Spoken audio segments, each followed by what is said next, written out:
শিবকে আধ্যাত্মিক ও দার্শনিক ব্যাখ্যা। শিব কেবল একজন দেবতা নন, তিনি এক পরম চেতনার প্রতীক। তিনি হলেন অব্যক্ত ও ব্যক্ত উভয় অবস্থার সমাহার, অর্থাৎ তিনি নিরাকার ব্রহ্ম, আবার তিনি মহাদেবও। আধ্যাত্মিকভাবে শিব সেই শাশ্বত সত্য যা সৃষ্টির আদিতে ছিল এবং বিনাশের পরেও থাকবে। প্রপঞ্চ ও নিপঞ্চের মধ্যে শিব কোনটা? সনাতন দর্শনে প্রপঞ্চ ও নিপঞ্চ শব্দ দুটি গুরুত্বপূর্ণ।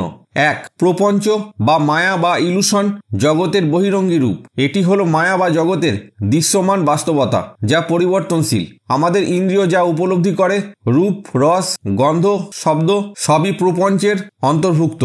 এটি জন্ম মৃত্যুর চক্রে আবদ্ধ এবং আমাদের কর্মফল দ্বারা পরিচালিত। বাস্তব উদাহরণ যেমন ধন সম্পদ, খ্যাতি, সম্পর্ক সবই পরিবর্তনশীল। আমরা এগুলোকে সত্য ভেবে আবদ্ধ হয়ে পড়ি, কিন্তু এগুলো ক্ষণস্থায়ী। দুই, নিপঞ্চ বা অ্যাবসোলিউট রিয়ালিটি, চিরন্তন সত্য।